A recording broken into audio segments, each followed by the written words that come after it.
Friends, welcome to Sai Papi Kitchen. Today என்ன lunch menu பண்ணுவோம். இன்னைக்கு என்ன சாப்பாடுனா இன்னைக்கு பௌர்ணமிங்க. பௌர்ணமி சக்கரை பொங்கல் பண்ணிட்டு எப்போதுமே மாசம் பண்ணுவேன். அன்னபூரணிக்கு பூஜை பண்ணுவேன் நானே. பௌர்ணமிங்க பாகு வச்சு எப்போதுமே அப்படியே குக்கர்லயே பாகு வச்சு கிளறிடுவேன் அப்படியே சக்கரை பொங்கல். அதனாலதான் குக்கர்ல எப்போதுமே காமிப்பேன். பல்ல தேங்காய் முந்திரி நிறைய ஏலக்காய் நெய்யெல்லாம் போட்டு நல்லா குழவா சக்கரை பொங்கலுங்க 3 வகை சாதம் பண்ணிருக்கேன். இன்னைக்கு அன்னபூரணி பூஜை பண்ணுவேன். சக்கரை பொங்கலுங்க நல்ல குழவா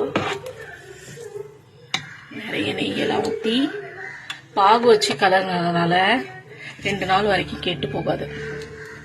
அப்புறமா கூட வெள்ளை கொண்ட கடலை சுண்டல்ங்க நிறைய தேங்காய்லாம் போட்டு வெள்ளை கொண்ட கடலை சுண்டல் பண்ணியிருக்கேன்.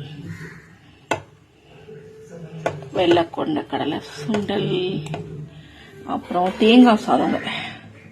தேங்காய் சாதம் முந்திரி போட்டு பண்ணுவேன். நிறைய கடலைப்பருப்பு உளுத்தம் பருப்புலாம் போட்டு தேங்காய் நில தாளிச்சு முந்திரி கொஞ்சம் நிறைய போட்டு பண்ணுவேன்.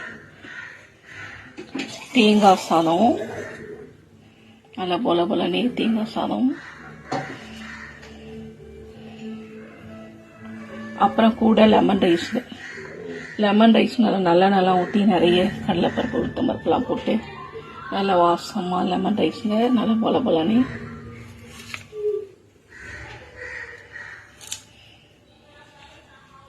கூட தேங்காய் துவையலுங்க. தேங்காய் துவையல் அரைச்சி எடுத்து வச்சிருக்கேன்.